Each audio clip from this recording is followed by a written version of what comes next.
Petite, j'ai été très timide, très introvertie, très timide. Et du coup, la danse, ça m'a énormément aidée à développer et à m'ouvrir, quoi. Et papa, il a pris à l'époque très vite une place de mentor dans ma vie. Derrière, c'était beaucoup que des filles, c'est compliqué, ça va pas durer. Enfin, tu vois, il y a quand même beaucoup d'a priori sur une équipe de femmes. Est-ce que ça marche, est-ce que ça marche pas? Les femmes, c'est compliqué entre elles. Moi, je viens d'une génération où justement, je voyais les danseuses au début de leur carrière et après. Donc, j'ai un peu gravé dans ma tête, et puis c'est aussi pas mal, beaucoup ce qu'on nous a appris, c'est que carrière, enfant, incompatible. Donc, carrière, et après, famille, enfant et tout. On connaît enfin le nom des femmes qui ont influencé dans cette culture et qui sont encore là. Et on dit plus souvent leur nom, en tout cas. Et du coup, ça ouvre les portes aux nouvelles générations.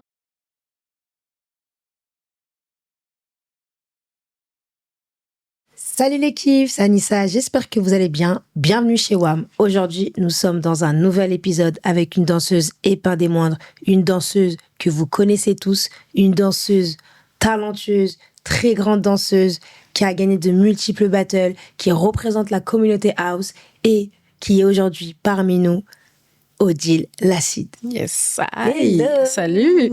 Comment tu vas? Très bien.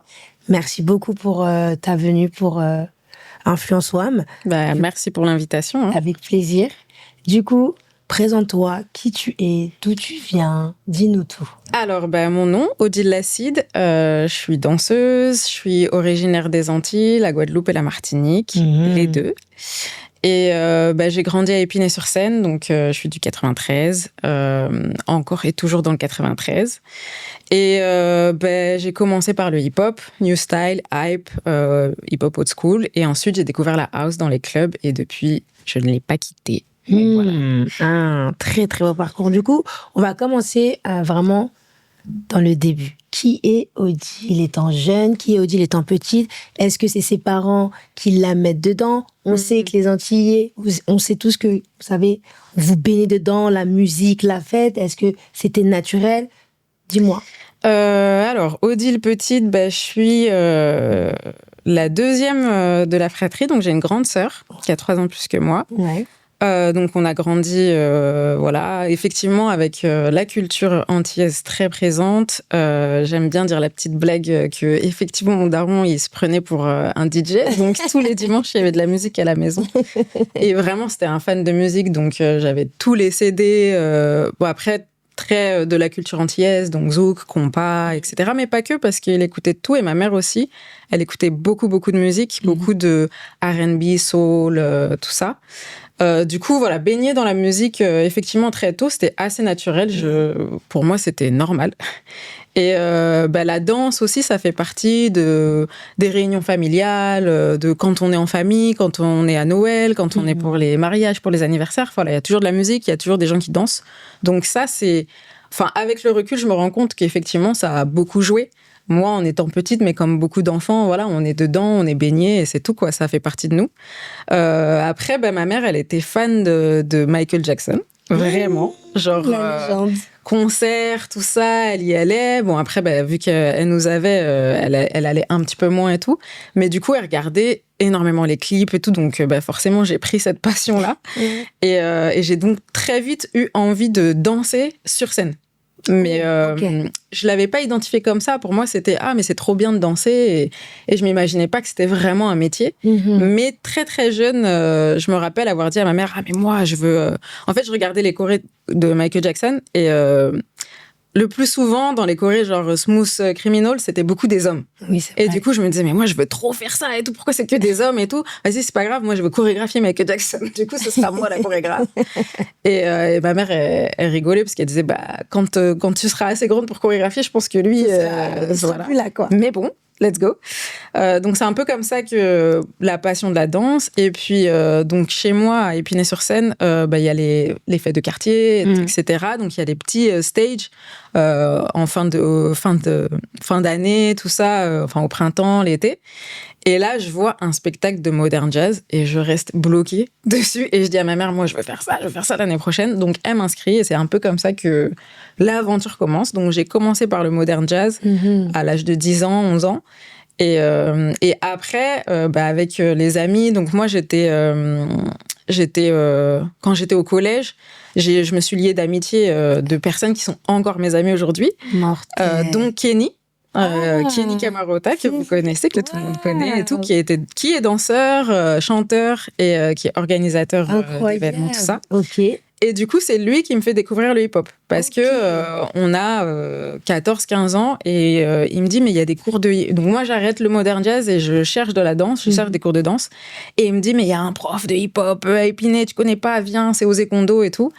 Et là, donc, ma pote et moi, il nous fait venir au cours. Et là, je découvre le hip-hop, vraiment la danse, parce qu'on en voyait déjà dans les clips, tout ça et tout, mais j'avais pas... Bon, pour moi, ça faisait partie de... Ok, c'est pareil que ce que je fais, mais non.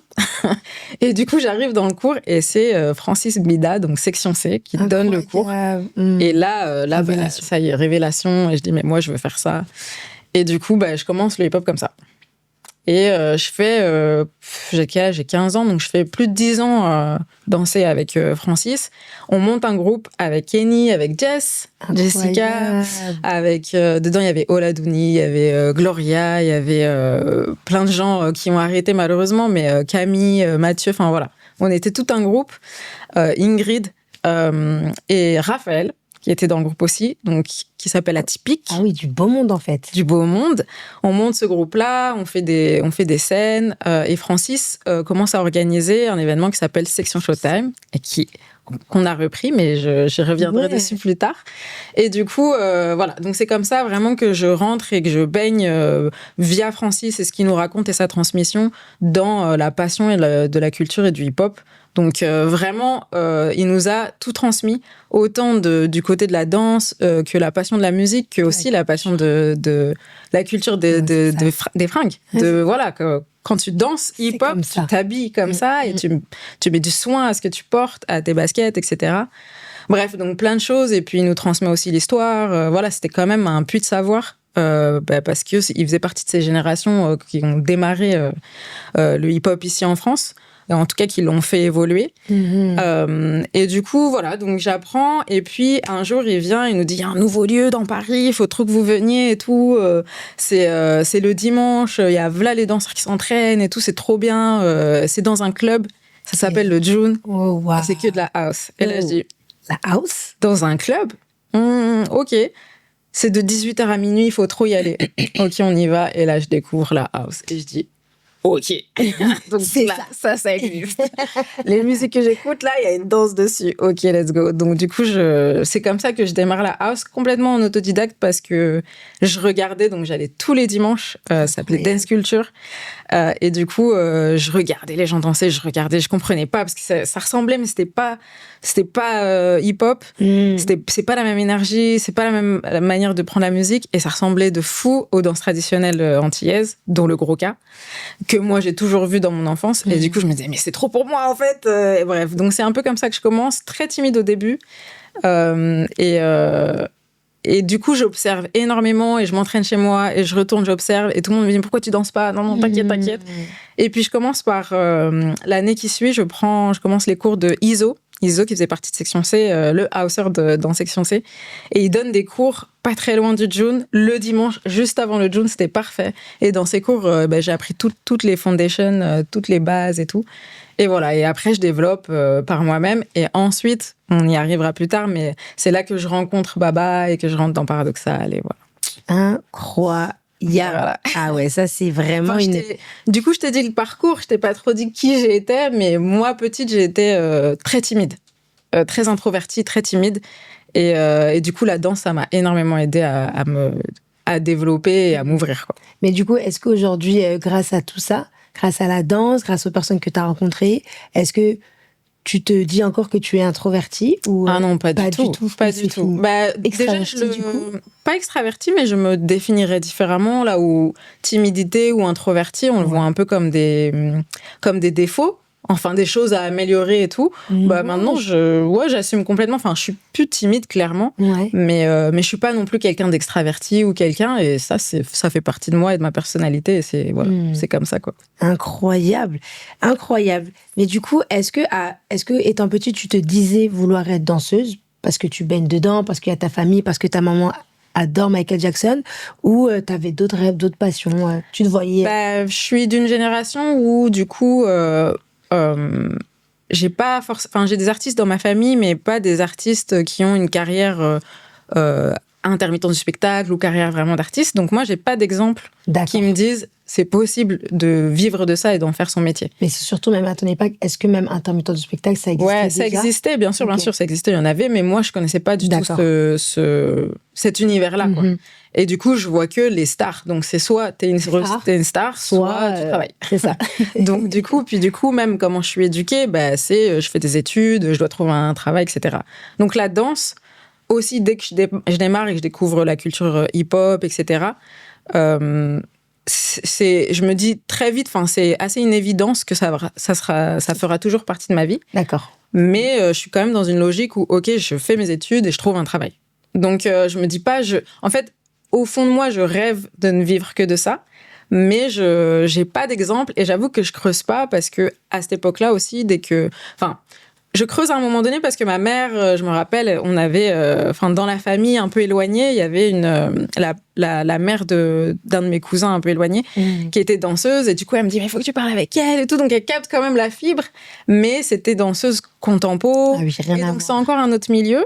Et je me rends compte que ça, je rentre pas dans les cases, ou même quand je commence à regarder, je me dis c'est soit t'es classique contempo, effectivement tu peux avoir une carrière, mais hip-hop, j'ai pas d'exemple de carrière de danseuse ou même de danseur, à part si t'es star ou tu danses derrière les artistes, et c'est pas forcément ce qui me faisait plus kiffer. Non, avec Michael c'était très particulier, je voulais faire ses chorégraphies à lui, mais c'est pas forcément c'était pas forcément ma fibre. Ouais. Donc du coup je suis un peu comment on va dire ça, conditionnée par mon éducation, que voilà, il faut faire ses études, travailler, et puis t'as ta passion à côté.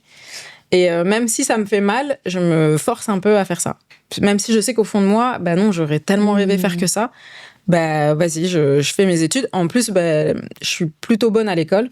J'aime pas l'école, mais je suis bonne. Et c'était quoi comme étude? T'allais jusqu'à où? J'ai fait une licence LEA, du coup. Je me suis arrêtée parce que, en fait, j'aurais pu continuer et tout, mais j'en pouvais plus. Moi, je suis au lycée. Tous mes profs me disent, faut que tu fasses S, faut que tu fasses un master, tout ça. Et moi, je dis non, moi, je fais un BTS. Laissez-moi tranquille. 2 ans après le bac, je prends mon bac et je fais mon BTS, laissez-moi tranquille. Mais il n'y a rien qui t'anime, en fait. Il n'y a rien qui m'anime. Du coup, je me dis, bon, allez, les langues, c'est bien. Et à mon époque, il y avait encore les DUG, donc je fais mon DUG. Et l'année où je le passe, on nous dit, l'année prochaine, il ne vaudra plus rien, il faut faire une licence. Donc, je fais la licence. Incroyable. Et après, je commence à travailler. Et tu travailles dans du coup, j'ai un peu eu beaucoup de parcours. J'ai travaillé parce que j'ai commencé à travailler pendant que je faisais mes études, pendant les vacances, donc dans le prêt-à-porter, tout ça, vendeuse, etc. Après, j'avais eu un plan par la famille de travailler dans l'administratif, et pareil, c'était juste l'été. Et finalement, ça tombait un peu bien sur la fin de mes études, donc du coup, ils m'ont reconduit. Je remplaçais quelqu'un et ils m'ont reconduit sur un autre poste. Et je gagnais plutôt bien, donc j'ai dit, allez, c'est un contrat de 1 an, let's go, je fais ça. Et finalement, je crois que je suis restée même 2 ans là-bas. Ils ont reconduit. Et en vrai, c'est pas du tout ce que je veux faire, mais c'est ça, l'argent. Voilà, ça vient un pic, en fait. Je peux à côté danser, les horaires, c'est parfait, donc let's go. Je continue après, je crois que ça s'arrête. Enfin bref, j'ai un peu virevolté un peu partout entre la vente, l'administration, tout ça et tout. Et puis là, je me dis, non, vraiment, va falloir que je me décide qu'est-ce que je veux faire dans ma vie, qu'est-ce que je fais. Et hôtesse de l'air, ça m'a toujours un peu parlé. Parce que voyage, j'ai fait les langues. Donc je me suis dit, allez, pourquoi pas hôtesse de l'air. Et en vrai, je veux pas faire hôtesse de l'air. Mais vraiment, tu sais, je me suis contrariée toute seule. En vrai, je préfère même agent au sol, en vrai. Je vois, agent d'escale et tout. Mais quand je fais je vais pour faire une formation et je fais, tu sais, il y avait un entretien.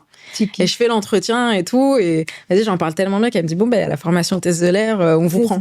Et je disais, moi, je voulais faire agent d'escale. Oui, mais il n'y a plus de place, donc il y a hôtesse de l'air. Bon, bah, ok, je fais hôtesse de l'air.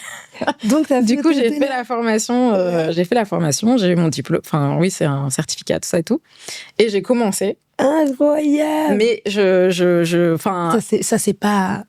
En fait, ça a duré quelques temps. Ça a duré que quelques temps, mais même pratiquement pas, parce que je me dis, ma phrase fétiche, c'est qu'il n'y a pas de hasard dans la vie. Non. Moi, je finis ma formation, c'est la crise dans l'aérien, mais la crise dans l'aérien où ils embauchaient plus du tout. Donc, je finis la formation, je me dis, comment je m'en sors là? J'ai un truc que je peux pas utiliser. Je fais quand même des entretiens, tout ça, je postule et tout. Et je fais mon stage chez Corsair. Okay. Corsair, qui n'existait plus à l'époque. Donc, je fais quand même des allers-retours aux Antilles, ça c'est cool. Et du coup, après, j'ai un pote qui me dit, donc je suis un peu en galère, je trouve pas et tout, et il me dit, bah, si tu veux, j'ai un plan pour travailler à l'aéroport en attendant. Mm-hmm. Donc, je rentre à l'aéroport en attendant. Je rentre dans les duty-free. Ok. Et du coup, je travaille là-bas pendant 2-3 ans, je crois. C'était plutôt bien payé parce que t'es en zone... j'étais sur un gros terminal et t'as les primes, etc. et tout. Donc, ça fait bien. Que des fois, tu restes, allez, tu coffres un peu et tout. Et c'est là, après, dans mon parcours de danseuse, c'est à ce moment-là que Baba, il monte Paradoxal, que je rentre dedans et que je fais les deux. Et au bout d'un moment, j'en peux plus. Enfin, je sens que faut choisir. Et surtout, je me tue à aller au travail. Mais c'est vraiment un truc où... Donc, j'arrête. Et pas dans le même temps, mais bon, c'est un peu à cheval. On commence à se professionnaliser avec Paradoxal. Incroyable. Donc aussi, j'en apprends plus sur le statut d'intermittent, qu'est-ce que c'est.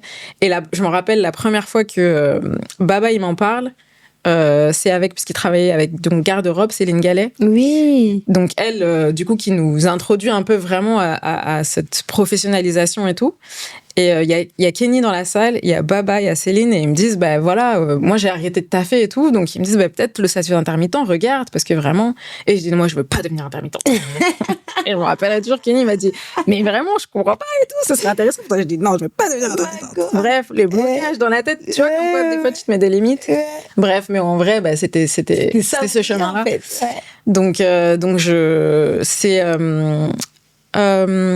je dise pas de bêtises. À l'époque, c'est Yacine, parce qu'on travaillait aussi pas que avec garde-robe, mais avec aussi Move and Action, la production. Mm-hmm. Et lui, il m'aide énormément sur l'année qui suit pour me trouver des plans et tout, contractualiser et tout, qui fait que j'ai mon intermittence l'année d'après. Et c'est comme ça qu'après... Paradoxal, juste après, on commence vraiment à se professionnaliser. Baba, il travaille avec Chloé Le Nôtre. Il y a Du à la Villette. Et du coup, on a des périodes de résidence payées, etc., etc. Enfin, voilà. Et aujourd'hui, intermittente. Danseuse professionnelle. Danseuse professionnelle, ouais. Purée, mais quel parcours. Ouais. C'est vrai que même... Enfin, on en ressort en disant que ça a été beaucoup de contradictions. Ouais. Oui, non, mais oui. Et du coup, c'est au final, dans tous les cas... c'est ce chemin-là. C'est ce chemin-là, en fait. Contradiction dans le sens où quand il y a la voix, mais que tu veux pas. Tu vois ce que je veux dire? Je me suis un peu... Mais bon, c'est mon expérience de vie qui fait que j'ai appris aussi énormément. Mais au fond, je savais... Mais je me suis, par le conditionnement, je me suis dit, non, c'est pas ça et tout, on fait autre chose, tu vois. Mais la vie, au bout d'un moment, elle m'a dit, c'est ça, Odile. C'est par là. Bon, si tu veux pas, vraiment, va falloir assumer, tu vois. Donc, Et puis aussi, surtout, je pense que même le fait de pas avoir eu des exemples, le fait de pas avoir eu aussi des gens qui te guidaient, c'était pas aussi évident. Alors qu'aujourd'hui, je sais que c'est tellement facile. Tu veux faire ça, il y a beaucoup d'explications, donc ça peut se comprendre. Il y a plus d'exemples, il y a plus de visibilité, de représentation. Et du coup, vraiment, je pense que ça ouvre des voies, on s'en rend pas compte, mais ça joue. Vraiment. Mais les premiers, c'est toujours... et vraiment, en plus, le pire, c'est que je suis pas première. C'est juste que j'étais pas affiliée à ce milieu-là. Mais... et en vrai, si j'avais un peu plus creusé autour de moi, par exemple, Kenny, sa famille, son oncle, sa tante, c'était des danseurs et tout. Donc, il y a aussi des fois, quand on veut pas voir... On regarde pas parce qu'on s'empêche. C'est vrai. Mais clairement, quand même, de nos jours, il y a beaucoup plus de possibilités de voir et on voit la multitude aussi des parcours. Et on valorise aussi la multitude aussi des parcours. À mon époque, j'avais encore une éducation où c'était une seule manière de faire. Et si t'es à côté, c'est pas bon. Enfin, moi, encore très tard, je raconte souvent cette anecdote, mais jusqu'à encore très tard, j'étais vraiment intermittente. Mon père, il m'envoyait envoie ton CV là-bas pour travailler, parce qu'il avait pas encore compris que ça y est, intermittente, c'est, tu vois ce que je veux dire, c'est un statut, c'est je suis professionnelle et tout. Et donc voilà. Ouais, non, mais ça se comprend. Franchement, ça se comprend. C'est générationnel aussi. Exactement. Du coup, tu sais quoi, on va te montrer un petit extrait. Yes. Et puis on en revient, on parle juste après. Ok. Yes.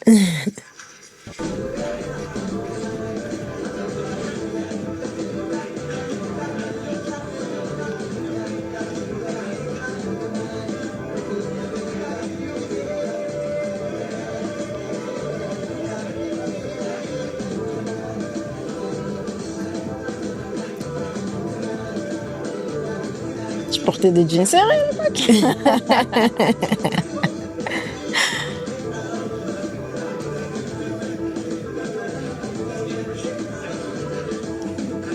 Du coup, Odile, j'ai envie de revenir donc sur tes origines. Donc, tu viens des Antilles. On sait que là-bas, la musique et la danse font vraiment partie intégrante de votre lifestyle. En vrai, c'est dans le sang, je dirais. Est-ce que cela a-t-il joué un rôle sur ton envie de commencer la danse et ta manière de danser?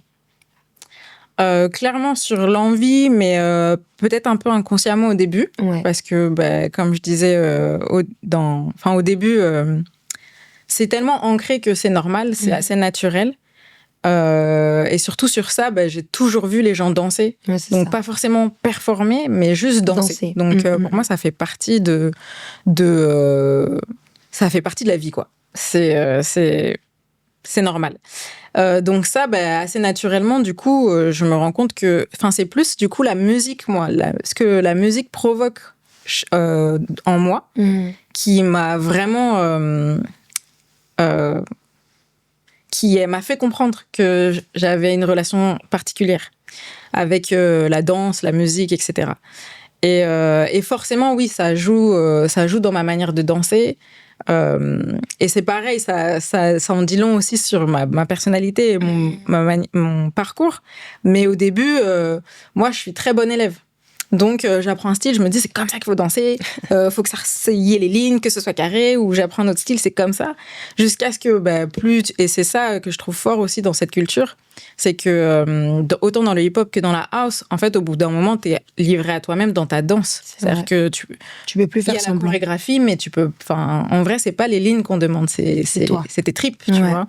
Et donc, même dans la manière de s'entraîner, même dans la manière d'aborder la danse, ce fait de aussi toujours pousser à l'originalité, à l'identité, à la personnalité, du coup, t'es face à toi-même. Là où, quand t'es très académique, on te demande de ressembler à une forme, tu vois. Donc, moi, ça m'a beaucoup aidé à creuser et à me dire, OK, dans ma tête et du coup, dans mes réflexes, je vais me dire, il faut que ça ressemble à ça. Mais dans mon corps, c'est pas ce que mon corps, il dit. Et ça m'a aussi permis d'aller creuser dans retour aux sources, en fait. Où je pense que moi, je faisais séparation. Mais tous les retours que j'ai eus de mes proches, c'était toujours, il y a ça, enfin, quand tu danses, ça se voit, il y a ça. C'est naturel. Ouais. Et même si j'étais en mode, mais c'est séparé, c'est pas pareil. Et du coup, ça a toujours été là. Donc, le moment où j'en ai pris possession, on va dire, où j'ai vraiment conscientisé, ça m'a clairement libérée. Et je l'ai fait avec la house. Ouais. C'est vraiment la house qui m'a permis de faire ce déclic de, en fait, c'est ma danse, c'est moi, et c'est comme ça, et ça fait partie, quoi. Donc, Et même le côté danse traditionnelle, tu vois, j'ai pas pris de cours, j'ai pas appris, c'est ce que j'ai vu, c'est ce que j'ai ressenti. Donc, même ça, j'ai refait ce trajet-là inverse de me dire, OK, comment aujourd'hui je vais creuser plus loin dans ces racines-là et peut-être prendre des cours. Donc, c'est que dernièrement où j'ai pris des cours de Groka, où je m'intéresse plus vraiment et je m'arrête pas que à mes souvenirs d'enfance. Là, tu voilà, aller pousser plus dans la connaissance de ces danses-là, quoi. Incroyable, super intéressant.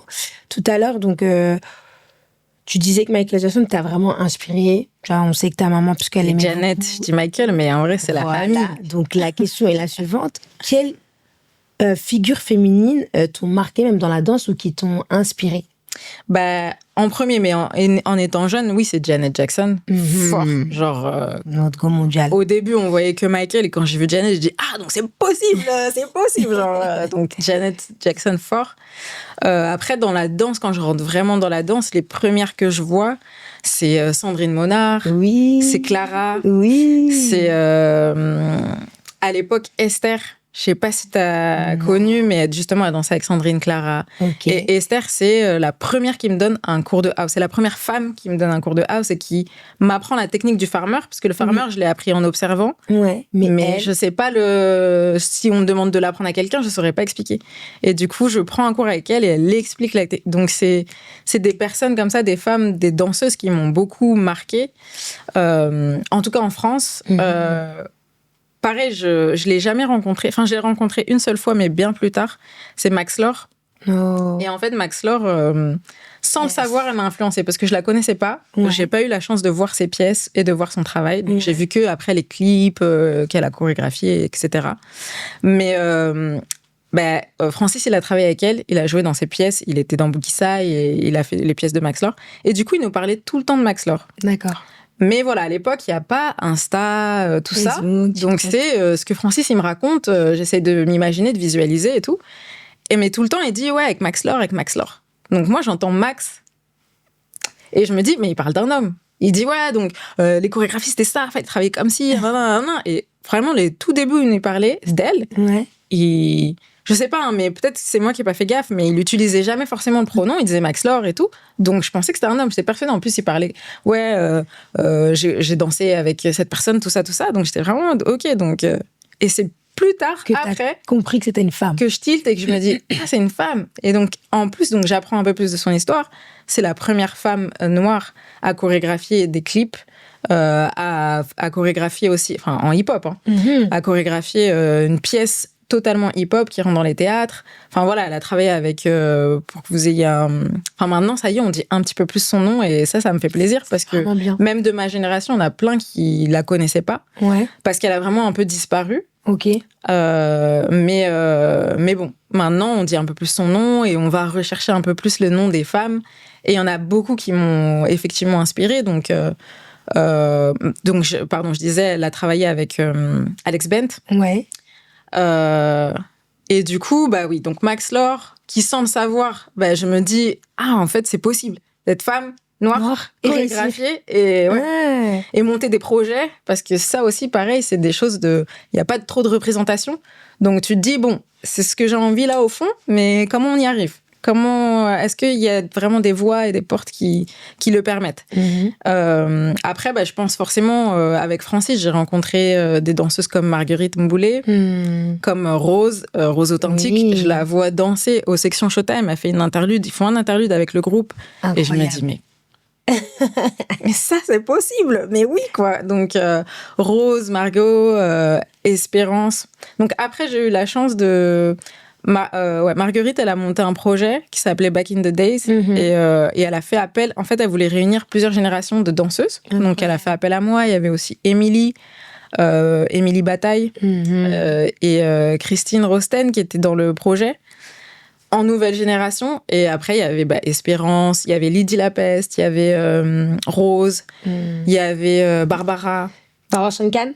Yes. Incroyable. Et du coup, elle a réuni pour le projet et malheureusement, ça n'a pas abouti. Je crois qu'on a fait qu'une seule scène. Ouais. Et le but, c'était vraiment de monter, faire des hommages aux chorégraphies de l'époque, donc créer un répertoire en quelque sorte. Donc, elle était déjà avant-gardiste. Ouais, après, elle n'a pas eu, je pense, les soutiens qui ont permis parce que en France, on est très limité et très dépendant de l'institution. Donc après, c'est soit ça suit, soit tu as une économie propre et c'est un peu compliqué, encore plus à cette époque pour le hip-hop, je pense. Et donc voilà, donc j'ai quand même, sur mon parcours, rencontré après des femmes hyper influentes, hyper inspirantes, et qui, en vrai, sont toujours là, mais qui n'étaient pas visibles. Qu'ils commencent à l'être un petit peu plus. Et il y a plein de femmes comme toi qui font en sorte, qui sont entrepreneuses, et voilà. Mais c'est vrai qu'il y a toute une période où elles ont un peu été invisibilisées, et parce que pas sur le devant de la scène, forcément dans les battles. Et du coup, bah, du coup, on pensait que ça y est, elles avaient arrêté. Mais enfin, là, en même temps que je te parle, tu vois, j'ai plein de noms qui me viennent. Il y a Carole Chemin. Incroyable. Qui, au June, enfin, je regardais qu'elle. Elle avait une douche sur elle quand elle dansait. Enfin, il y a Sandrine Sainte-Croix. Ça, je connais pas, mais... Bah, elle a gagné JD avec Mich. Oui, je vois très bien, ok. Enfin bref, il y en a plein. Je vais... Enfin là, j'en oublie, j'ai des visages qui reviennent et tout, mais ouais, il y a plein de femmes, et surtout qui sont encore là. Mais que souvent, on pense, sont plus là, mais elles sont juste dans des univers un peu parallèles, on va dire, parce que beaucoup de cette époque-là, donc la génération au-dessus de moi, elles sont rentrées dans l'univers de la création. Ouais. Et du coup, elles étaient plus au devant de la scène underground ou sur les battles. Mais ça n'empêche rien que c'était quand même des danseuses qui ont marqué l'histoire et qui ont fait des choses pour la communauté. Et qui ont formé et qui ont apporté à cette culture. Et on ne cite pas assez leur nom. Ouais, après, je pense aussi que, comme tu as dit, c'est aussi des femmes...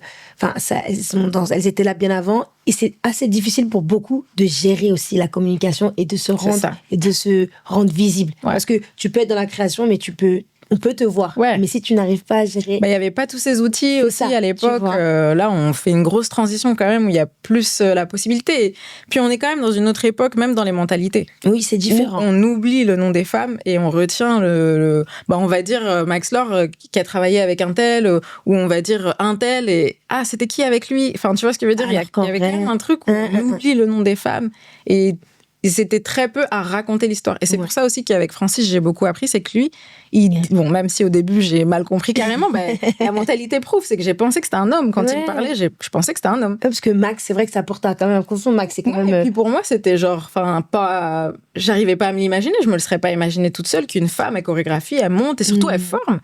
Parce que clairement, Francis, il nous disait, mais avec elle, j'ai appris, j'ai fait... Tu vois, donc même dans mon mental, c'était, pour moi, c'est forcément un homme. Ouais, non, mais je comprends. Donc heureusement, les consciences s'ouvrent et évoluent, et voilà. C'est incroyable. Franchement, en plus, c'est cool parce que même en t'écoutant, j'ai entendu des femmes que je ne connaissais pas. Et du coup, ça prouve bien à quel point que les femmes, dans les milieux artistiques ou dans notre milieu, elles ont réellement apporté. Mais oui. Et tu sais, je dis pas qu'on n'est pas là, mais on est vraiment là et qu'elles ont toujours été là. Ah oui, toujours. Mais pour le coup, sur mon chemin artistique, on va dire, j'ai rencontré que des hommes aussi qui ont validé ça. Ouais. Parce que il y a malheureusement des hommes et des artistes qui sont très obtus, très fermés et qui voient même pas tout ça.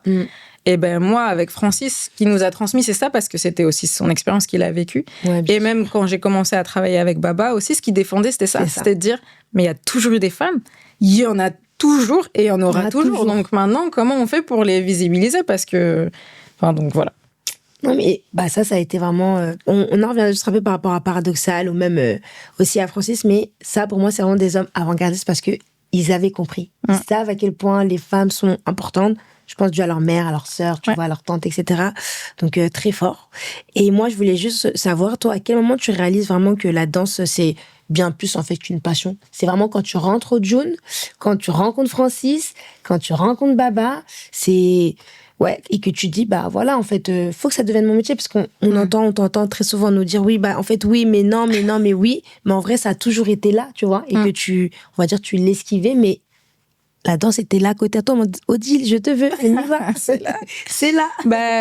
Je pense que il y a ça, c'est que c'est un peu dur, mais je crois que je me suis un peu menti à moi-même, donc je l'ai très vite su, mais je me suis dit, c'est pas possible. Ouais, en fait, je me suis un peu mis toute seule des barrières. Ouais. Donc, du coup, le moment où je fais vraiment le déclic, où j'ai pas le choix, c'est vraiment quand je travaille à l'aéroport et que le taf en lui-même, c'est vraiment pas ce que j'aime, tu vois. Donc, même si au début, c'est nouveau, en plus, ce qui me faisait tenir, c'était les collègues, c'est souvent ça, tu vois. C'est vrai. Tant qu'il y a une bonne team, tout se passe très bien. Sur une bonne team, c'est le feu, tu rigoles et tout. Mais quand même, en vrai, tu te fais du mal, tu te tues à petit feu. Et je pense que du coup, là, et puis, je crois que j'ai 25 ou 26 ans. Ouais. Et donc, il y a quand même une rupture dans ma tête où je me dis, bon, là, c'est soit je prends ce chemin-là et toute ma vie, je deviens aigrie parce que je fais un métier qui me convient pas. Et surtout qui me permet pas. Parce que du coup, aéroport égale horaire décalé. Donc, c'était très difficile de lier les deux. Journée et nuit. Donc, clairement, j'étais dans une situation où il a fallu que je me pose et que je fasse un choix. Et que je me pose les bonnes questions et que je choisisse. Donc, je suis à un âge où j'étais encore chez ma mère. Okay. Je suis à un âge où c'est soit je continue à travailler et je prends chez moi et je deviens indépendante et let's go la vie. Soit je dis non à ça. Donc, je dois rester chez ma mère et parce que je repars à zéro vu que... Donc, c'est quand même un endroit de ma vie où je me dis... Là, c'est soit je fais un choix de confort parce que la société dit qu'à tel âge, tu dois être à cet endroit-là et tout, et qu'effectivement, c'est ce dont j'ai envie aussi. Soit je fais un choix qui me demande beaucoup d'investissement et qui me demande beaucoup de patience parce que ça va devoir se construire sur plusieurs années. Et j'ai ma tante, dans ma famille, c'est beaucoup des femmes, et ma tante qui me... Est-ce que c'est cette période-là? Je sais plus si c'est cette période-là, mais en tout cas, je parle beaucoup avec elle. Et un conseil qu'elle m'a donné que j'ai jamais oublié, elle m'a dit, quand tu as un choix à faire, prends toujours le plus difficile. Prends jamais la facilité. Je suis avec elle. Ouais. Voilà. Au final, tu es très heureuse de là où tu es aujourd'hui. Exactement. Et c'est un parcours, c'est un chemin, il y a des épreuves. Ouais. Mais je regrette absolument pas mon choix. La finalité est toujours très belle. Merci, Tata. Tu as très vite donc embarqué donc dans le collectif Paradoxal, le fameux groupe qui a inspiré, qui inspire, qui a influencé l'underground, la communauté house. En fait, moi, j'aimerais que tu me racontes vraiment comment ça s'est passé avec Baba, ta rencontre, la rencontre avec les filles. Est-ce que c'est difficile ou non d'être quand même avec une équipe de filles? C'est vrai que d'un œil extérieur, c'est quand même avant-gardiste parce que vous êtes les premières. Baba se dit, je vais créer un groupe de femmes, que des meufs. Je pense qu'à l'époque, vous êtes quand même assez jeune pour certaines. Enfin, dis-nous tout, en fait, par rapport à ce groupe qui est toujours là après toutes ces années. Ça fait depuis 2012. Depuis 2012. Ça fait plus de 10 ans, ça va faire 13 ans, 14. Incroyable. Alors, Paradoxal, ça démarre, tu l'as dit, c'est l'idée de Babson Ousmansi, qui décide de créer le collectif. Et pour ça, il s'appuie sur les rencontres qu'il a faites dans son parcours. Et du coup, les premières qu'il appelle, si je dis pas de bêtises, parmi les premières qu'il appelle, c'est Linda Efford. Oui. C'est Alone Blekbo. Oui. C'est Sarah NH. Oui. C'est Émilie Bataille. C'est Audrey Bachili. Voilà. C'est les premières un peu qui commencent à appeler et pour mettre en place des trainings. Au début, on est en juin, il commence à les appeler, il leur dit voilà, je veux monter un collectif, tac, let's go. Et ce sera que de la house. Donc, tu vois, il a pris des esthétiques complètement différentes. Linda, le pop, Sarah, à l'époque, que le lock, ouais. un peu le wack déjà et tout. Et du coup, Alone, c'est hip-hop, hype, mais aussi contempo, donc frappe au sol et tout. Et donc, il monte ce collectif-là. Et puis, sur tout l'été, il continue à appeler des meufs comme ça auxquelles il pense. Et il se dit, OK, parce qu'il est vraiment dans cette idée de monter un collectif. Donc, pas un groupe, un collectif, une équipe de foot. Baba, il vient du foot. Et du coup, il était en mode, je veux du monde, tu vois. Et du coup, il m'appelle. Je suis au Summer cet été-là, août 2012. Et je vois, il y a déjà une équipe, c'est pas encore Paradoxal, mais je vois, il y a une équipe de meufs, elles sont là et tout. Et comme j'en connais quelques-unes, dont Émilie et tout, donc je suis pas trop loin, tu vois. Mais moi, je suis venue pour le Battle House et let's go.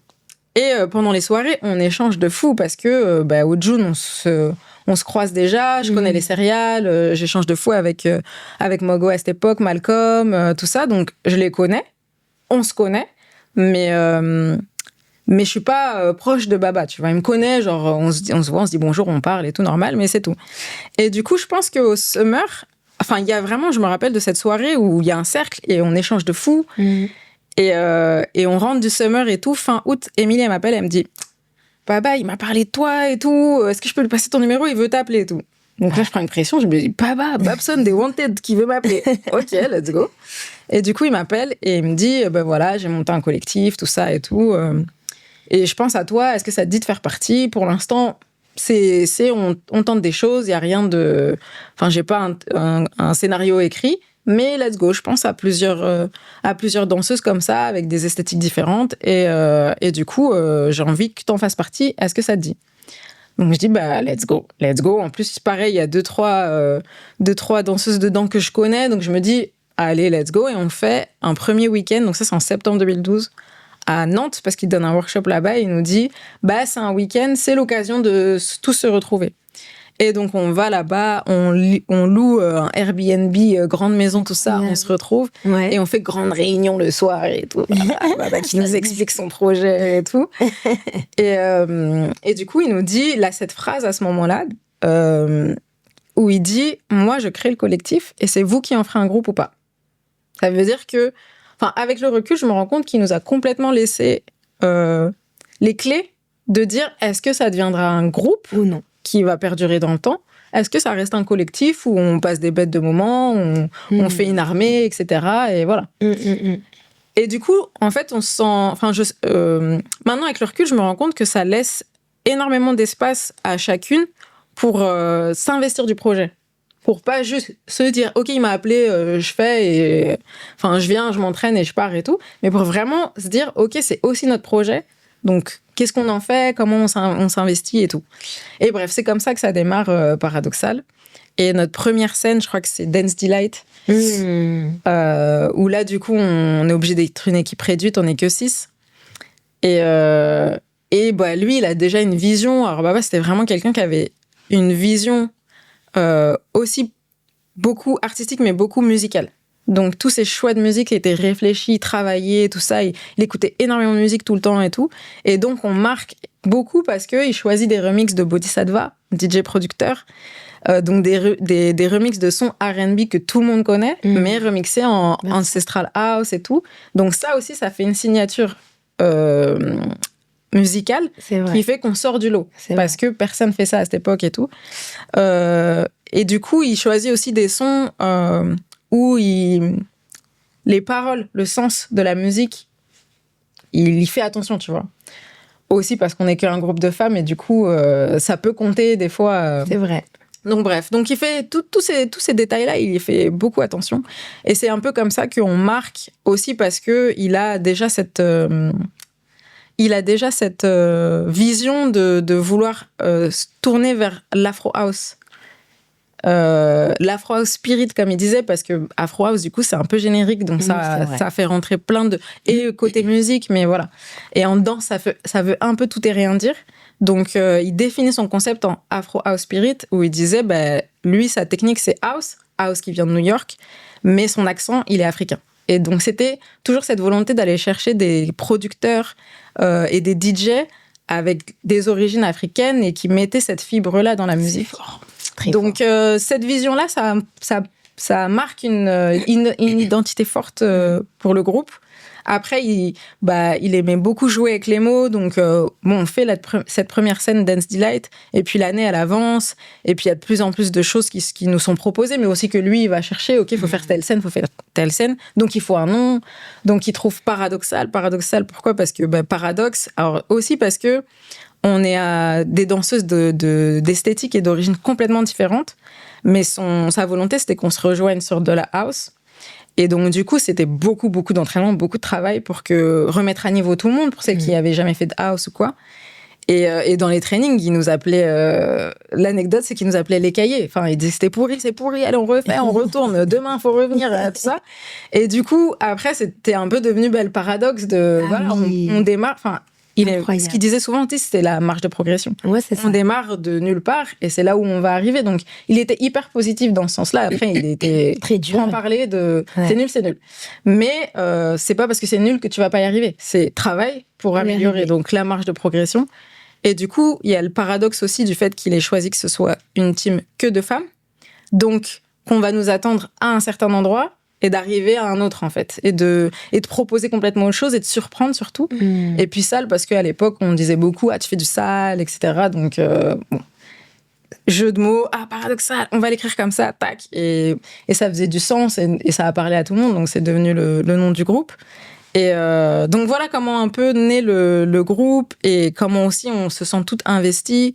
Puis du coup, plein de choses font sens et ils trouvent le leitmotiv qui est l'individualité au service de l'entité, qui fait aussi énormément sens par rapport à comment ils voient les choses, comment ils nous transmettent les choses et comment on construit l'identité du groupe. Et mais après, je voulais rebondir sur un truc, c'est qu'on n'a pas été les premières. Ouais. On n'a pas été les premières du tout, on a marqué, et ça, je m'en rends compte que maintenant. Ça a marqué et tout, parce que aussi, ça dure dans le temps. Mais avant nous, Baba, il a créé un groupe, Zamunda. Oui, Que des femmes Zamunda Crew, qui mais nous je ont savais aussi beaucoup pas que c'était inspirés. lui. Moi, pour moi, je pensais que c'était Antoinette qui avait regroupé les filles, etc. Non, c'est Donc Baba là- qui a regroupé. Après, elles sont complètement emparées, tu vois. Je pense qu'il a créé le collectif et elles sont emparées Oh, ouais. Non, Baba et était investies dans le vraiment groupe. Et avant ça, il avait créé plein d'autres groupes, en fait. Et Qui j'ai pas les noms, donc je veux ok. pas dire Parce de... que moi, Zamunda, mais tellement. Mais si, il je avait savais- créé un autre groupe aussi. Incroyable. Je veux pas dire de bêtises. Donc, j'ai pas Ok. le nom. Je sais qu'il avait créé un autre groupe et que ça a pas forcément duré parce que, voilà, des fois aussi, les Ouais. gens font d'autres choix Bien de sûr. vie et tout. Et comme aussi, il était à l'initiative avec Yuxon de Serial, enfin, Il y avait était quand beaucoup même... de choses. C'était quand même sa fibre de dire, OK, de monter des projets, de monter des groupes. Et je pense que, paradoxal, ça arrive un moment dans sa vie où justement, il a fait plusieurs tests avant. Et du coup, il a une autre vision de comment monter ce... Et c'est pour ça que cette phrase-là, elle est pas anodine. Et je pense il la sort pas de nulle part, il la sort de son expérience. Ouais, c'est de ça. dire, je fais le collectif et après, c'est vous qui en faites un groupe ou pas. Parce que je pense qu'aussi, la maturité de se dire, bah finalement, même si je suis à l'initiative, c'est pas moi qui fais si le groupe il dure ou pas. C'est vrai. Parce qu'en plus, lui, il danse pas. Encore dans Serial, il danse dans Wanted, il danse. Paradoxal, il danse pas. Enfin, il danse avec nous, mais il danse pas sur scène avec nous. Et du coup, voilà. Donc aussi, je pense que ça arrive un moment dans sa carrière où il a acquis quand même certaines expériences, où il a eu des expériences qui lui ont fait apprendre. Ouais, c'est ça. Et avec Paradoxal, il a aussi beaucoup appris. Parce que 12 que des femmes, toutes différentes. 16 aujourd'hui, Ouais, 16 même à l'époque, aujourd'hui, ouais. différentes.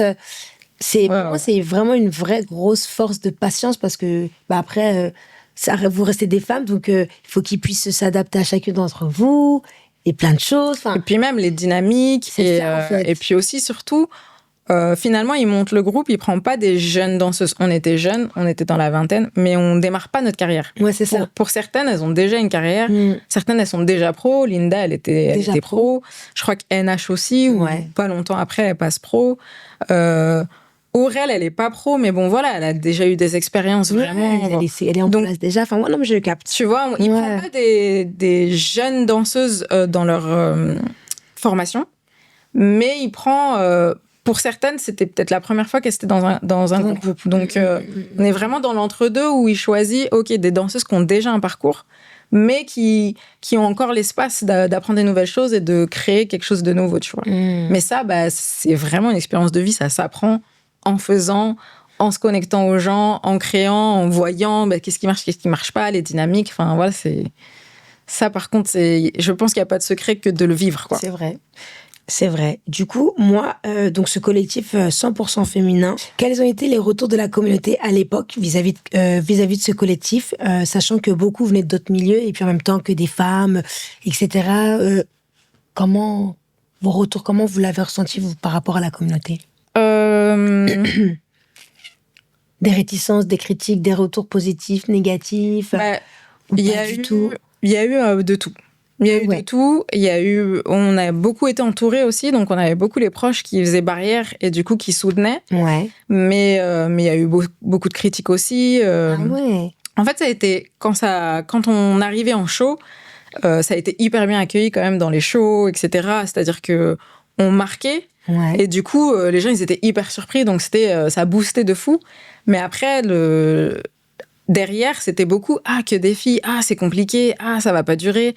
Enfin, tu vois, il y a quand même beaucoup d'a priori sur une équipe de femmes. Est-ce que ça marche, est-ce que ça marche pas? Les femmes, c'est compliqué entre elles.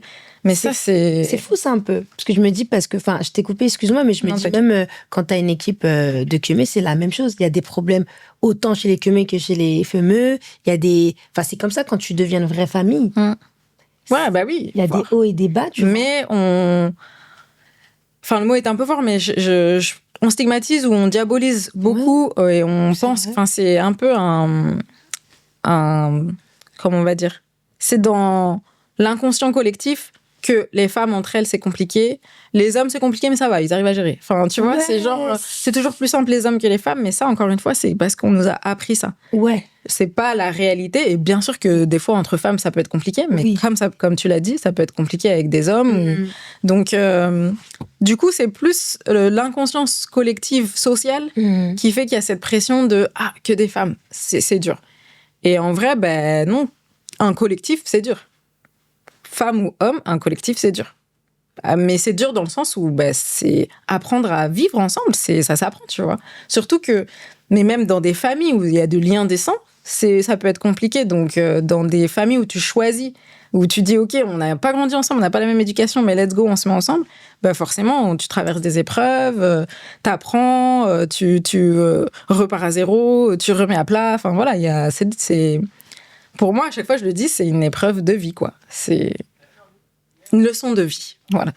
Complètement. Du coup, aujourd'hui, Baba, qu'est-ce qui représente pour toi avec beaucoup de recul Ouais. Baba, il a pris à l'époque très vite une place de mentor dans ma vie. Ouais.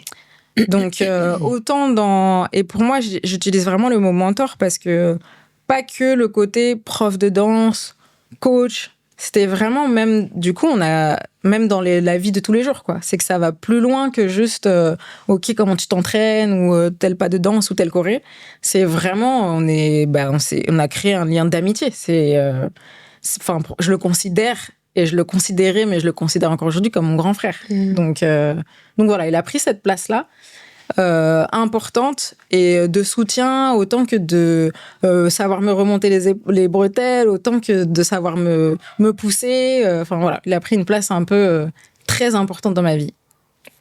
Ça se ressent. Je confirme, ça se ressent. Du coup, là, je vais te montrer un autre extrait et puis Let's go. Et puis on rebond juste après. C'était à Sarcelles, ça. C'est il y a pas longtemps, c'est quelle année, ça? C'est l'année dernière, non? Je crois que c'est l'année dernière.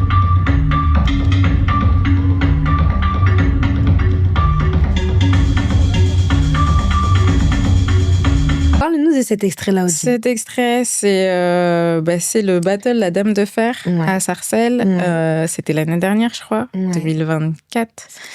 Et c'est un passage, je crois que c'est demi, je sais plus c'est quoi, bon.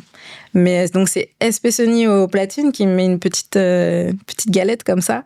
Donc je découvre le son et à ce moment-là, je suis vraiment je m'entraîne sur d'autres sons. Je m'entraîne à danser pas que sur de la house et aussi à reconnecter avec mon hip-hop. Donc du coup, c'est complètement je fais ce qui sort, quoi. ce que le son, il me dit, je fais ce qui sort. Mais c'était cool parce que l'événement, il était intime dans le sens où il n'y avait pas tant de monde que ça. C'était cosy, c'était familial. Et du coup, je me sentais assez bien pour être complètement free, quoi. Parce que le battle, c'est un espace quand même. C'est quelque chose. C'est pour ça que j'allais te demander, même toi, dans ta façon de prendre les battles, comment tu vas te préparer, comment ça se passe, ta préparation, le avant, ton mental, t'es plutôt plus battle ou plus création, par rapport à ça, comment tu te sens en fait? Parce que c'est particulier, battle, création, c'est pas pareil, la pression est très différente, donc c'est deux univers complètement différents, mais pour moi qui sont complémentaires et pour moi dans mon parcours qui sont nécessaires, genre encore aujourd'hui, j'ai besoin de faire des battles autant que j'ai besoin de monter sur scène. Donc, j'ai très vite, quand j'ai commencé la danse, du coup, avec Francis, c'était chorégraphie. Donc, je savais pas freestyler. Ok. En tout cas, au début, on s'entraînait pas à freestyler. Mais dès que j'ai découvert les battles, j'ai très vite eu envie d'en faire. Mais j'étais timide encore plus à cette époque-là et tout. Donc, j'osais pas. Et c'est dans mon groupe, les membres de mon groupe, ils me poussaient, genre, mais vas-y, fais et tout. Donc, c'est apprendre à s'entraîner pour un battle, c'est différent. C'est un mindset, et c'est ça qui me plaît en vrai au final. Mais pour moi, le battle, c'est un battle contre soi-même. Donc, encore aujourd'hui, j'apprends énormément parce que c'est moi et moi, quoi. dans l'instant, comment tu gères ton stress, comment tu gères l'adrénaline, comment tu gères la musique, l'espace, les gens. C'est tellement de paramètres que je trouve qu'il faut être un scientifique limite pour gérer, mais c'est ça qui me plaît. Moi, c'est l'adrénaline et le fait que quand je suis au milieu du cercle et que je suis bien, je suis dans un autre espace-temps. Et c'est un peu ça que je vais rechercher à chaque fois. Et ça me pousse, quoi. Ça challenge de fou, ça fait sortir des trucs que... Tu sais, si juste on me dit là, je le sors pas, mais avec l'adrénaline, c'est let's go. Ça, ouais. Donc, le battle, pour moi, c'est le mindset, c'est l'adrénaline, c'est le côté challengeant. Et c'est, comme je dis, c'est le côté expertise de tous les paramètres que je trouve fort, que je trouve beau et qui continue de m'inspirer. Complètement d'accord avec toi. Et c'est important de pouvoir être en accord avec soi-même quand on danse, et surtout dans les battles. Grave. Parce que je sais que beaucoup, quand ils dansent, c'est beaucoup le regard des gens, parce qu'en vrai, le battle, enfin, quand tu fais des battles, c'est ça, en vrai, tu vois. Mais je pense qu'une fois que tu te détaches de ça, et que c'est à ce moment-là que tu deviens free, que là, on est avec toi et qu'on te ressent. Donc, c'est lourd. Ouais, et c'est un parcours, ça, on apprend. C'est ça, faut apprendre à le faire. C'est tous les jours, tu y retournes et tout. Donc, complètement. C'est un petit chemin de croix. Tu parles souvent de l'énergie féminine dans ta danse. Qu'est-ce que ça veut dire pour toi? Qu'est-ce que ça représente? Et même quand tu les expliques à tes élèves, comment tu leur apprends ça, ou comment tu leur expliques tout simplement? Encore aujourd'hui, je crois que j'apprends sur ça. Ouais. J'ai pas une idée arrêtée. Ok. Parce que j'ai encore tellement de choses à apprendre et tout. Je pose encore énormément de questions. Et surtout, pour moi, parler d'énergie féminine, ça veut dire aussi déconstruire ce qu'on a appris finalement. Surtout à l'époque où moi, je commence la danse et je découvre autant le battle que la créa ou que la danse tout court. Mais c'est déconstruire l'idée qu'on a de la bonne énergie, entre guillemets. Et c'est appréhender la danse et le mouvement d'une autre manière, d'une autre perspective. Donc, ouais, l'énergie féminine, ça, c'est hyper large. Et pour moi, c'est en yin et yang avec l'énergie masculine. Souvent, Baba, il disait ça par rapport à la house. Il disait que la house, c'est androgyne. Parce que si t'as pas l'énergie féminine, pour moi, il manque quelque chose. Donc, autant pour un danseur qu'une danseuse, c'est comment tu trouves l'équilibre entre ça. Et forcément, en fonction de qui tu es, de ta personnalité, t'en as une qui est au-dessus, qui est plus forte. Et c'est accepter ce côté, pour les danseuses en tout cas. Moi, ça aussi, ça a été un process d'accepter c'est quoi mon énergie féminine, c'est quoi mon énergie, et de pas essayer de copier ou de juste copier ce que je pense être bon, parce que ça me correspond pas finalement. Donc, je dirais l'énergie féminine, si je dois dire c'est apprendre à s'accepter, c'est apprendre à se connaître. Donc, c'est autant pour les danseurs que les danseuses. Voilà, c'est apprendre à se voir. Ça, c'est beau. Ces dernières années, il y a une vraie montée en puissance des mouvements féminins dans le hip-hop, que ce soit battle, show, jury, line-up, exclusivement composé de femmes. Parce que je n'ai pas l'impression, ou je ne sais pas, que dans le passé, c'était ça. Voilà. Et toi, qui es pionnière, qui est là, qui est là depuis tant d'années, danseuse vraiment internationale, incroyable danseuse, cette évolution, comment tu la vois, l'évolution actuelle dans le hip-hop? Je suis pas pionnière.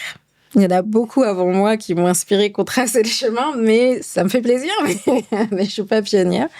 Mais, tu te vois peut-être pas pionnière, mais en tout cas, beaucoup, tu penses, beaucoup, pour eux, tu l'es, parce que tu es là quand même depuis des années, tu as un parcours incroyable, gagné de multiples quand même battles, un groupe quand même qui a influencé, qui influence toujours autant aujourd'hui, donc tu veux pas le dire, mais moi je le dis. Okay, c'est quand même une grande danseuse pionnière qui est toujours là et qui est toujours incroyable. Voilà. Merci. Merci Anessa. Écoute, c'est quoi la question à la base? C'est donc comment tu vois je vois le fait actuelle, ouais. Comment je le vois, déjà, je trouve ça très fort, donc je booste à fond. Et je le répète, des entrepreneuses comme toi, des danseuses, des artistes comme toi, franchement, faut pas lâcher, faut continuer. Et comme tu viens de le dire, ça inspire. Et c'est trop important pour les prochaines générations, les nouvelles générations, de voir qu'il y a des femmes qui le font et qui continuent et qui se tapent. Après, comment je le vois, moi, j'ai du mal à séparer et à me dire « Ah, c'est que dans le hip-hop, et dans le hip-hop, on se réveille ». C'est vraiment généralisé dans la société. Vraiment. Ce qui fait qu'il y a aussi un éveil de conscience dans le hip-hop. Et c'est lourd, et parce qu'il y en a qui se battent depuis des années pour que ça se passe. Donc, c'est un process long, qui a commencé il y a des années, et on en voit les résultats aujourd'hui. Mais c'est un process qui n'a pas commencé que dans le hip-hop, c'est un process qui est là dans la société, parce qu'aujourd'hui, les femmes, elles portent leur voix.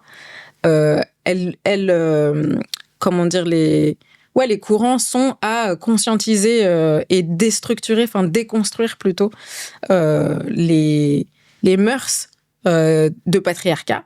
Et du coup, on valorise de plus en plus ça. Ça passe par des chemins qui peuvent être controversés, comme le fait de mettre des quotas, comme le fait de... Bon. Mais au final, en tout cas, là, on en parle, j'ai envie de retenir le positif, qui est qu'il y a de plus en plus de représentation, et que tant mieux, et que ça valorise, on connaît enfin le nom des femmes qui ont influencé dans cette culture, et qui sont encore là. Et on dit plus souvent leur nom, en tout cas. Et du coup, ça ouvre les portes aux nouvelles générations, et je pense que c'est le plus important. Après, on pourra toujours améliorer la manière dont on le fait, on pourra toujours aller peaufiner, ok, pourquoi, comment, mais moi, je trouve que le plus important, c'est de se tirer vers le haut, c'est de chercher l'élévation, et c'est dans tous les cas le faire en visant l'excellence. Voilà, donc celles qui sont là, qui marquent, qui font les choses, c'est ce qui grave dans le temps. C'est le plus important. Il y a celles qui font les paillettes, mais du même côté, il y a des mecs qui font que des paillettes, ça dure pas dans le temps. Et il y a des gars qui œuvrent, qui se tapent, qui gravent dans la roche, et dans 10 ans, 20 ans, 30 ans, on connaît les noms qu'il faut retenir. Et juste, la nuance là avec les femmes, c'est de déconstruire cette chose. Il y a un livre dont je parle énormément, si mes proches qui regardent l'interview, ils vont rire, parce que vraiment, je le cite tout le temps, mais ce livre, il a changé mon regard, et il m'a appris beaucoup de choses. C'est un livre de Titou Lecoq qui s'appelle « Les grandes oubliées de l'histoire ». Et il est hyper intéressant, hyper enrichissant. Homme-femme, je vous invite à le lire, vraiment, pour déconstruire et pour se rendre compte aussi de comment on a été éduqué dans cette vision et cette société patriarcale, qui fait qu'il y a plein de choses, comme le fait de ne pas retenir le nom d'une femme, qui sont, une question d'éducation et de construction mentale. Parce que, je parle vraiment à l'époque, à l'ancienne, année 1800 et tout, les écrivaines ont retiré leur nom et on mettait le nom de leur mentor, le nom du gars qui avait édité, et on retirait leur nom, alors qu'il y a pléthore de livres qu'on lit aujourd'hui qui ont en fait été écrits par des femmes et on ne le sait pas. Donc c'est juste un exemple pour dire que c'est vraiment la société qui nous a éduqués comme ça enlève rien de la responsabilité de chacun aujourd'hui, hein, de conscientiser, de déconstruire. Donc dans le hip-hop, de le faire. Je veux dire, par là, en disant ça, je me dis pas, on est pauvres hip-hopeurs, on subit. Non, on est là aussi, on est responsable et on doit déconstruire. Mais voilà, pour moi, je le vois en plus global.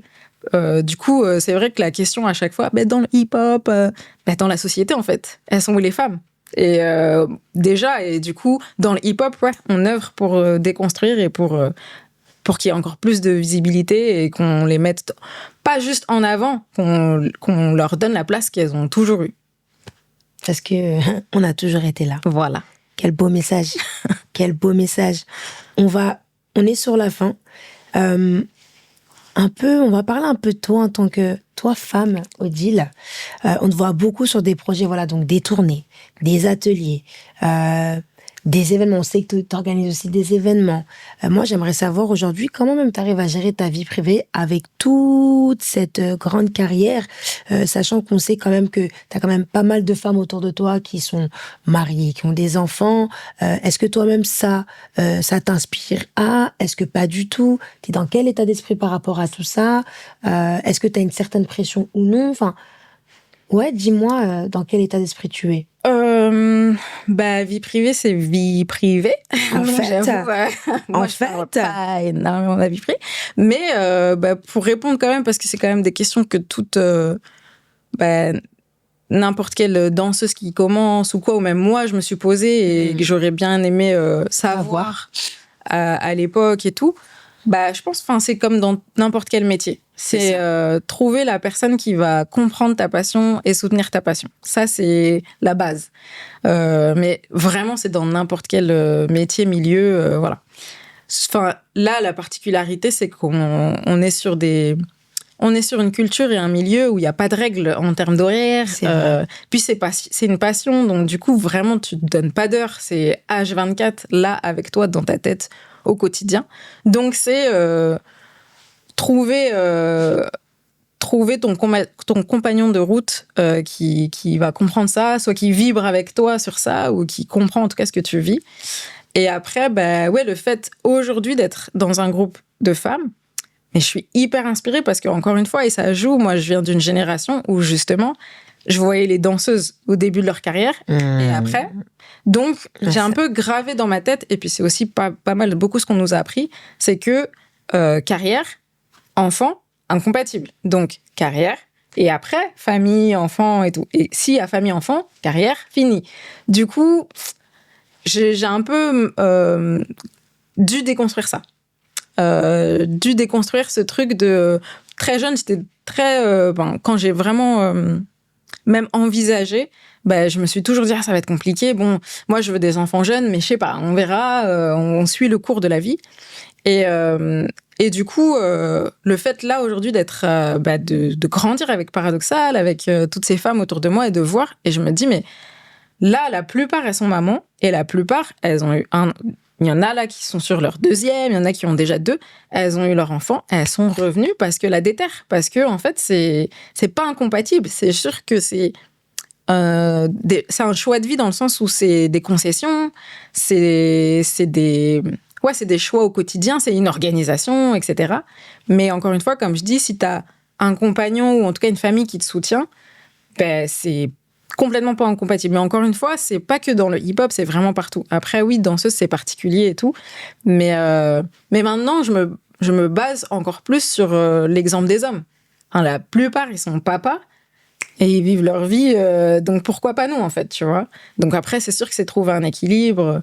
Mais je suis contente de voir que de plus en plus, on a ces exemples-là, surtout mis en avant, parce que la plupart du temps, soit elles le disaient pas qu'elles étaient mamans, les danseuses, c'était un peu genre complètement coupé, soit vraiment à passer sur un autre univers parallèle de la créa et tout, et du coup, on n'avait pas, encore une fois, les réseaux, la possibilité d'avoir des interviews de danseuses, des choses où tu apprends, et tu te dis, en fait, c'est faisable. Donc, si t'as pas quelqu'un dans ton entourage qui te dit, c'est possible, ou si toi tu le fais pas et que tu te confrontes pas à ça, tu l'expérimentes pas, c'est pas évident. Donc moi j'apprends encore tous les jours. Dans mon parcours de vie, j'ai pas eu d'enfant jusqu'à maintenant, mais j'en veux. Et après on verra, je laisse. J'en dis pas plus, là ça rentre dans lui. Mais en tout cas, c'est tout ce que je te souhaite. Merci. Incroyable sur ces belles paroles.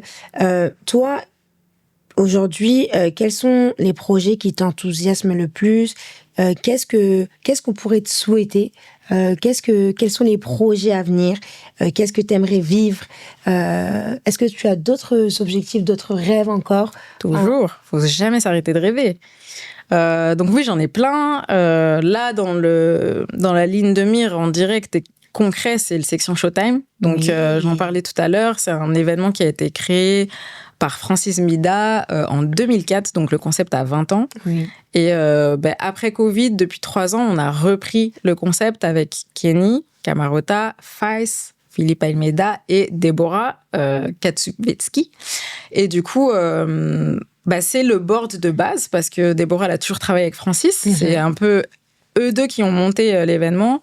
Kenny, on a dansé, on a participé, mais il a aussi très vite pris la fibre organisationnelle, donc il a travaillé avec Francis. Et Faiz, c'est le frère de Francis, il a toujours aussi fait partie de l'aventure à plein d'endroits. Et du coup, on a décidé de se réunir, et ça faisait sens après la grosse crise Covid où on s'est tous remis en question, je pense, dans nos vies. Et on s'est dit, un hommage Enfin, c'est Kenny qui a insufflé, qui a initié. Et il s'est dit, allez, on fait 1 an revival. Mais à la base, c'était 1 an. Et quand on l'a fait, la magie, elle a Explosé. opéré. Le truc était incroyable. Et on s'est dit, est-ce qu'on ne ferait pas une 2e année? Et arrivé 2023, on se dit, l'année prochaine, c'est quand même les 20 ans. On ne peut pas ne pas faire, quoi. Genre 20 ans. Donc, on célèbre les 20 ans l'année dernière. Et du coup, on sort de l'événement, on se dit, alors, qu'est-ce qu'on fait? Et là, c'est Debo et moi, non, on peut pas lâcher les nouvelles générations. Il y a vraiment toute la culture qui est passée dans cet événement, en tout cas en France. Et du coup, moi, ça m'a tellement inspirée, influencée. Et encore aujourd'hui, quand j'en parle à des gens qui l'ont fait ou même qui y sont venus, tout le monde garde un souvenir de... Voilà, parce qu'il y avait Section Showtime, puis les déclinaisons VS Chorégraphe qui ont encore plus eu un impact. Donc, du coup, ça fait... Enfin, c'est une évidence pour nous. C'est un hommage clair à Francis, mais c'est clairement. aussi... Pour la culture, pour la nouvelle pour génération. la culture et pour... Ouais, parce que je pense qu'il y en a besoin. C'est genre, pour moi, on est dans un endroit là, temporel et dans la culture où il y a besoin de ça. Et du coup, de ce genre d'événement, de ce retour au collectif, de remettre les valeurs d'excellence, de travail au centre, tu vois, et d'originalité aussi. Donc voilà, en première ligne de mire, ça me tient énormément à cœur et c'est un projet sur lequel je suis à 1000%. Trop bien. Avec Paradoxal aussi toujours, genre ça bouge pas. Ça bouge pas. Du coup, les créas, beaucoup. On sort de grosses années de tournée, plus nationale et un peu Europe. Et on a un nouveau projet en chemin, en cours, avec une création qui s'appelle pour l'instant Woman, c'est un 30 minutes, 40 minutes. Même. Trop bien. Et du coup, là, on envisage de retourner dans la salle du temps pour allonger la pièce. Donc ça aussi, c'est en cours. Après, j'ai encore aussi plein de rêves perso en tant que danseuse, mais pas que, en tant que chorégraphe. Donc voilà, je me dis que... Enfin, tous ces rêves-là, il faut les rendre matériels. Donc, si on peut me souhaiter ça, c'est d'élever assez pour rendre matériel tout ce qu'il y a dans mon esprit. Voilà. Écoute, moi, je te souhaite tout ça. Je te souhaite vraiment encore plein de réussites, plein de belles choses, vraiment. Et que tu puisses continuer à nous faire kiffer et vibrer toujours autant. Et pour finir, est-ce que tu aurais un petit message à faire passer, voilà, aux femmes qui te supportent, aux nouvelles générations qui te regardent, comment... si elle pourrait réussir à vraiment lier les deux, l'école, la danse, le travail ou pas. Enfin, voilà, dis-nous un mot pour elle. Un mot, ça va être dur. T'as vu comment Une phrase. Laisse-toi. Mais y a pas de souci. Ce que je dirais, c'est que je sais que ça peut paraître bateau, mais c'est tellement ça. Fait savoir écouter son cœur, vraiment. Y a aucune limite. Les limites, c'est nous-mêmes qui nous les imposons. Donc, de pas se limiter, de pas écouter l'extérieur, mais de se faire confiance. Ce que j'avais en tête, c'est que j'ai lu une fois que la différence entre le génie et puis la normalité, c'est l'amour que tu mets dans ce que tu fais. Voilà. Donc, les heures ne sont pas comptées quand tu aimes ce que tu fais. Waouh, incroyable. Sur cette belle fin, je remercie Odile. Merci à toi pour l'invitation. Avec grand plaisir, vraiment. Force à toi pour tous les projets et tout. Merci beaucoup, Odile. Merci à tous pour cette interview incroyable. Merci à Odile pour sa présence. N'hésitez pas à vous abonner sur la page Influence WAM sur YouTube, Instagram, Influence WAM. Allez regarder le travail d'Odile aussi sur Instagram. On va vous mettre toutes les infos juste ici. Et merci beaucoup pour votre temps. On se voit très bientôt. Merci. Bye.